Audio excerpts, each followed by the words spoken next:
Buongiorno, i titoli con le principali notizie. I poveri invisibili, aumentano i lavoratori con un contratto e uno stipendio che non arrivano a fine mese. La Caritas accoglie chi non ce la fa e si rivolge agli strozzini. A Palermo la prevenzione è la soluzione, meno morti sul lavoro. Questo lo slogan ripetuto ai cantieri culturali alla Zisa da tantissimi studenti. Violentata e ripresa con il telefono, un uomo e una donna sono stati arrestati a Bronte, nel Catanese. Si sono accaniti contro una giovane moldava appena arrivata in Italia in cerca di lavoro. Catania, corse clandestine di cavalli, uno dei fenomeni illegali più diffusi nel territorio siciliano. Gli animalisti intervengono sui sequestri e sullo sfruttamento degli animali e dicono: ci costituiremo parte civile. Siracusa, il degrado sotto gli occhi di tutti, anche dei turisti. Allo sbarcadero Santa Lucia, a 2 passi da Ortigia, c'è il totale abbandono. Foglio di via per gli attivisti che a Palermo fecero il bagno nella fontana, una protesta simbolica e non violenta contro l'emergenza idrica. Per i giovani si tratta di un provvedimento sproporzionato previsto per i mafiosi. Calcio, il Catania torna a faticare in vista dei play-off. La dirigenza rossa-azzurra valuta il ritiro per preparare al meglio gli spareggi promozione.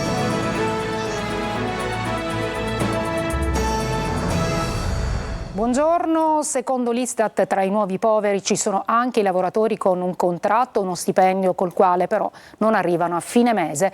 Per questo motivo in molti, non riuscendo a comprare farmaci o a pagare l'affitto, si rivolgono agli usurai, come denuncia la Caritas di Catania. Sentiamo Simona Mazzona. Noi registriamo un aumento di richieste di aiuto enorme, superiamo il 100% già rispetto all'anno precedente. Dobbiamo dire che veramente siamo quasi a 10.000 interventi in più rispetto all'anno 2022. Sono dati allarmanti quelli registrati dalla Caritas, che fanno il paio con il recente rapporto Istat sulla povertà, diffuso in questi giorni e che segnala un aumento in tutto il paese della povertà assoluta.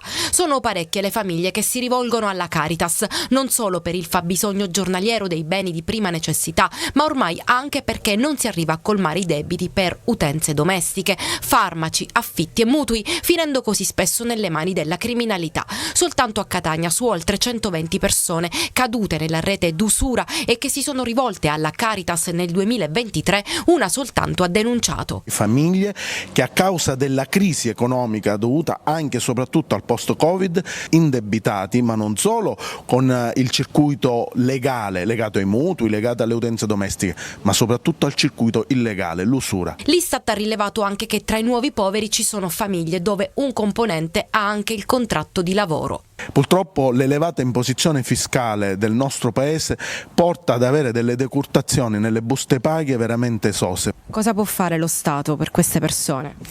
Io credo che lo Stato in primis dovrebbe ascoltare i bisogni delle persone, evitare di centralizzare solo interessi personali e fare il bene comune. Come dice il Santo Padre, parliamo di noi e non dell'io. Adesso a Palermo l'evento della UIL, la prevenzione e la soluzione, meno morti sul lavoro. Questo è lo slogan che riecheggia nei cantieri culturali alla Zisa con tantissimi studenti. Marco Gullà. Alla vigilia della festa dei lavoratori e nella giornata mondiale per la salute e la sicurezza sul lavoro, a Palermo in scena il convegno La prevenzione e la soluzione. E allora da chi partire per sensibilizzare la collettività sul tema? Ma da loro, dai più piccoli. Gli istituti scolastici di ogni ordine e grado infatti sono luoghi in cui il diritto alla salute e alla sicurezza può trovare un terreno fertile sul quale radicarsi fin dai primi momenti di socializzazione. Avere fatto questa iniziativa che tanto coinvolge le giovani generazioni è il primo passo verso un percorso che deve essere lungo e continuo. Tante le iniziative come quella della UIL, che ha creato un videogioco proprio incentrato sulla sicurezza sul lavoro. Vince chi rispetta tutte le regole. Abbiamo pensato all'interno della giornata mondiale sulla salute e sicurezza di far interagire i bambini che sono studenti delle classi elementari in maniera tale da appunto interagire interagire col gioco e capire quali sono le regole e le buone prassi all'interno di una realtà lavorativa. I bambini come si stanno comportando? Il gioco ha riscosso un grandissimo successo legato proprio al fatto che è qualcosa che si avvicina praticamente al loro mondo, al linguaggio loro, al linguaggio diretto. Più prevenzione, meno morti, equazione logica. Noi crediamo moltissimo nella sicurezza e nella prevenzione, investendo sempre di più. La sicurezza è la vita, dobbiamo stare attenti agli operai e ovviamente a noi artigiani e piccole e medie imprese che tutti i giorni ci coordiniamo e lavoriamo sempre insieme con gli edili. Violentata e ripresa con il telefonino, un uomo e una donna sono stati arrestati a Bronte, siamo nel Catanese, si sono accaniti contro una giovane moldava appena arrivata in Italia in cerca di lavoro. Eva Spampinato. Prima la violentano e poi si incastrano con le proprie mani, anzi con il proprio video sul telefonino. Una orribile storia di degrado sociale, soprusi, aspettative deluse, paura. Una donna moldava era arrivata in Sicilia per cercare lavoro, ma è piombata in un inferno di botte e violenze. Le indagini della polizia, coordinate dalla Procura di Catania ed eseguite dalla sezione reati contro la persona della squadra mobile, sono incominciate all'inizio di aprile, dopo la denuncia della donna arrivata in ospedale con la clavicola fratturata. I suoi presunti carnefici sono 2 rumeni, una coppia residente a Bronte, nel Catanese, che oltre a maltrattarla l'avrebbe anche violentata. Nel telefonino della donna, una 39enne che è finita agli arresti domiciliari con il braccialetto elettronico, avendo un figlio di 6 anni, infatti sono stati trovati 3 video della violenza sessuale nei confronti della moldava. La vittima si trova ora in una struttura protetta. I 2 fermati devono rispondere dei reati di maltrattamenti, lesioni personali e violenza sessuale di gruppo. Il rumeno di 41 anni è stato portato nel carcere di Piazza Lanza a Catania. Restiamo nel Catanese. I carabinieri di Acireale hanno arrestato un uomo per maltrattamenti in famiglia. L'uomo aveva picchiato la figlia che da poco era tornata a vivere con lui, colpendola anche con dei calci e strappandole delle ciocche di capelli, stringendole le mani al collo. La convivente dell'uomo, che ha assistito alla scena, ha chiamato il 112. E i carabinieri di Cefalù hanno messo agli arresti 2 fratelli di origine balcanica accusati di lesioni personali aggravate, violazione di domicilio e minaccia. Le indagini dopo una lite tra i 2, poi arrestati, e un loro connazionale in un bar a Campofelice di Roccella. Poco dopo il gruppetto aveva organizzato una spedizione punitiva a casa della vittima, un uomo aggredito con calci e pugni davanti alla moglie e al figlio minorenne. Torniamo ad occuparci delle corse clandestine di cavalli, uno dei fenomeni illegali più diffusi nel territorio catanese. Adesso anche gli animalisti intervengono sui recenti sequestri e sullo sfruttamento degli animali e dicono: ci costituiremo parte civile. Eva Spampinato. Gli animalisti si costituiranno parte civile contro il degradante fenomeno delle corse clandestine dei cavalli, ma soprattutto a favore della tutela degli animali trovati in pessime condizioni in una delle ultime retate delle forze dell'ordine nel territorio catanese. Dopo l'ennesima denuncia e il sequestro di 4 cavalli, tra cui un pony appena nato, avvenuto alcuni giorni fa in una stalla del quartiere di Picanello, la LNDC Animal Protection è intervenuta in merito alle pessime condizioni in cui sono stati ritrovati i cavalli sequestrati. Abbiamo depositato una nostra denuncia per unirci a quella che è già pendente, quindi per entrare nel procedimento, costituirci parte civile quando, come auspichiamo, si andrà a giudizio. 2 uomini sono stati denunciati per maltrattamento di animali e corse clandestine. Nella stalla sequestrata, inoltre, i carabinieri avevano trovato farmaci per umani e veterinari che venivano usati per mitigare i dolori dei cavalli, senza però le dovute prescrizioni. Purtroppo ciò che noi registriamo, lo diciamo in ogni occasione, è un quadro sanzionatorio ancora troppo blando per quel che riguarda le ipotesi di maltrattamento di animali. Al quadro già complesso di reati si aggiunge quello dell'esercizio abusivo di professione veterinaria. In Parlamento sono previste ipotesi di aggravamento delle pene anche in maniera molto sostanziosa. Con questo nuovo quadro sanzionatorio si potrebbero avere strumenti più efficaci anche di prevenzione e dissuasione dei reati. Pronto Alte le liste per le elezioni europee dell'8 e 9 giugno prossimo. Quasi tutti i partiti hanno scelto come capolista i propri leader. Sarà la Presidente del Consiglio, Giorgia Meloni, a guidare Fratelli d'Italia e la segretaria Elly Schlein a guidare le liste del Partito Democratico. Maglio Viola. Sono state aperte questa mattina le segreterie istituzionali per depositare le liste dei candidati alle elezioni europee del prossimo 8 e 9 giugno. Ci sarà tempo fino alle 20 di domani, 1 maggio, per presentare l'intera documentazione e gli elenchi. 5 i collegi in cui è divisa l'Italia, la Sicilia è parte dell'ultimo di questi, il collegio 5, che comprende le 2 grandi isole, oltre alla Sicilia anche la Sardegna. 8 i deputati che saranno eletti in questo territorio. In corsa ci saranno sicuramente i 5 Stelle, che oggi hanno presentato la propria lista di candidati con capolista Giuseppe Antoci, voluto da Giuseppe Conte, e il PD, che i candidati li ha presentati la scorsa settimana con capolista la segretaria Elly Schlein. A destra pronta e ufficializzata la lista di Forza Italia guidata da Caterina Chinnisci e che ospita anche un candidato di Noi Moderati, e quella della Lega guidata dal generale Roberto Vannacci, che ospita anche i candidati dell'UDC di Cesa.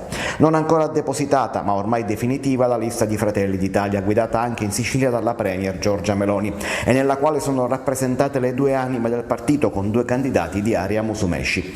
4 gli assessori regionali in corsa, 2 in Forza Italia, 1 nella Lega, 1 in Fratelli d'Italia.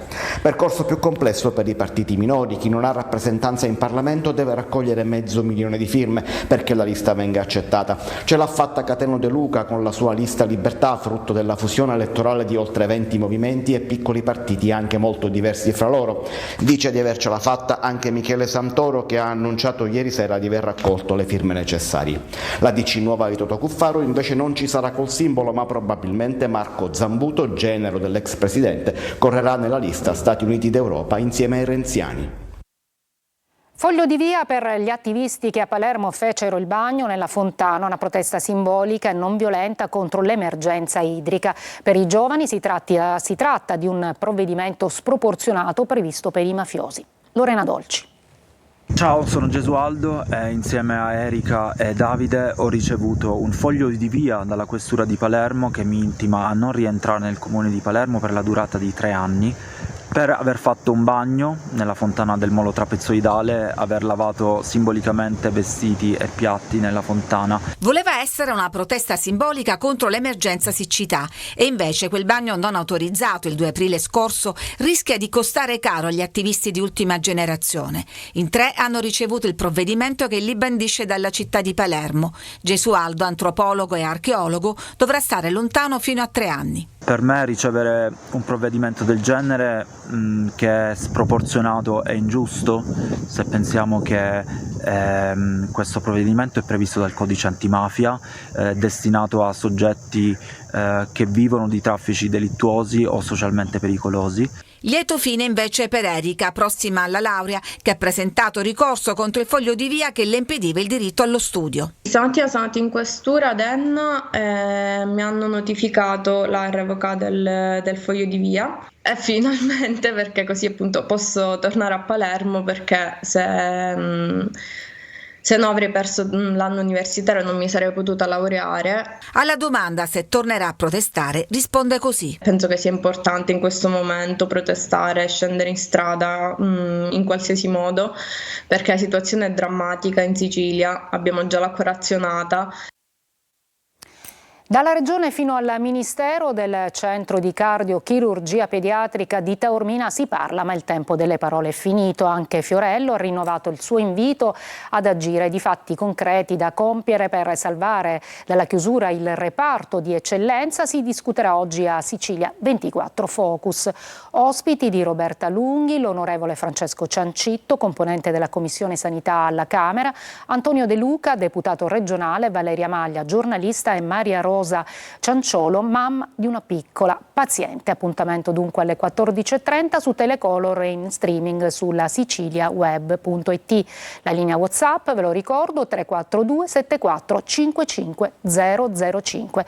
Una breve pausa e poi ci occuperemo del degrado dello sbarcadero ad Ortigia, Siracusa.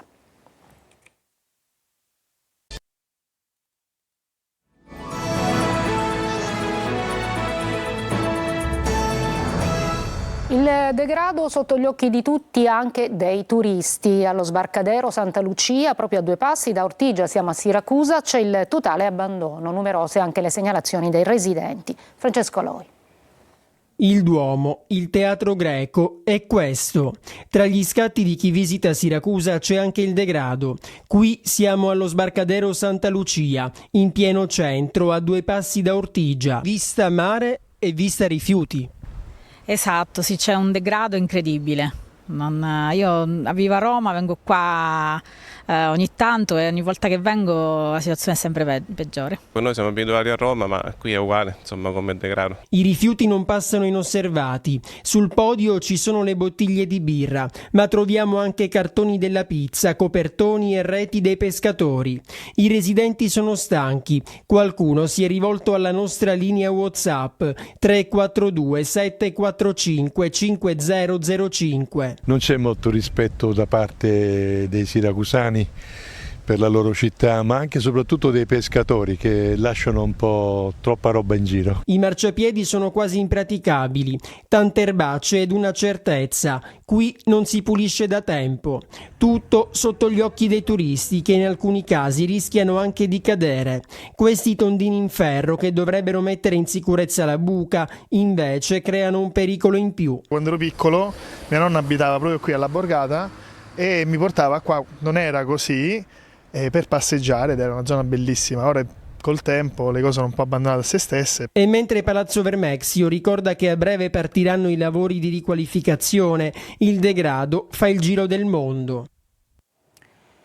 Oggi l'anniversario dell'uccisione di Pio La Torre, padre delle leggi antimafia. A ricordarlo anche il presidente della Commissione regionale antimafia, secondo il quale occorrono strumenti nuovi per lottare una Cosa Nostra che cambia. Manlio Viola. 42 anni, tanto è passato dall'omicidio di Pio La Torre e Rosario Di Salvo, assassinati in via Limuli a Palermo da un comando mafioso che aveva avuto il preciso ordine di eliminare il segretario dell'allora Partito Comunista, colpevole di avere ottenuto le leggi antimafia.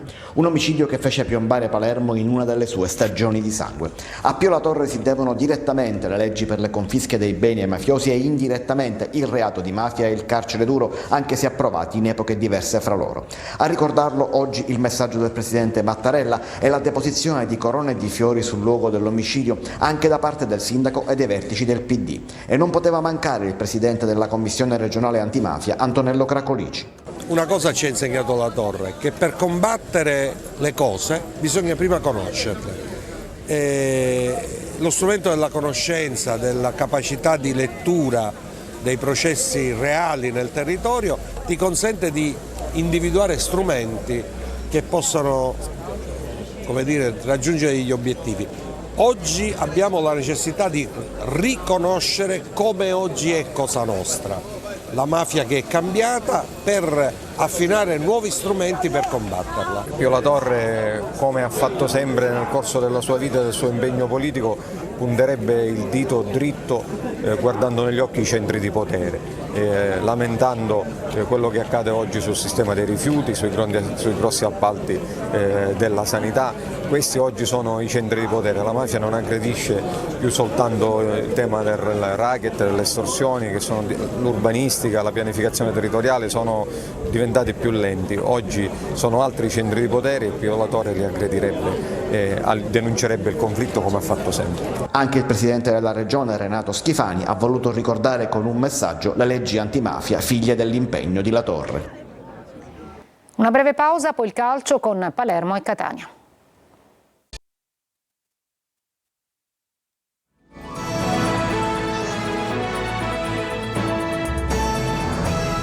Eccoci al calcio, vigilia di campionato per il Palermo che domani affronterà lo Spezia fuori casa.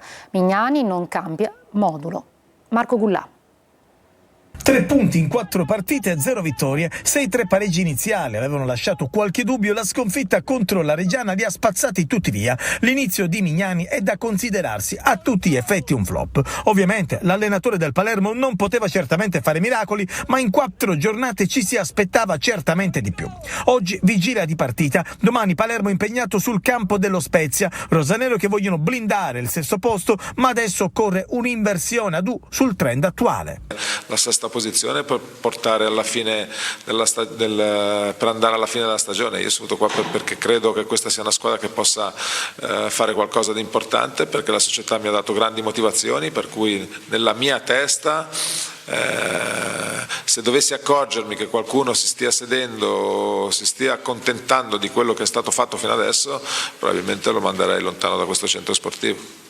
Mignani sceglie la strada della continuità anche contro lo Spezia. Il tecnico sembra orientato a confermare il 3-5-2 schierato nelle ultime partite, niente cambio modulo, quindi la squadra ha bisogno di certezze. Sono 4 gli indisponibili: Vasic, Di Mariano, Koulibaly e Aurelio. In avanti Brunori e Mancuso. Ranocchia potrebbe partire titolare.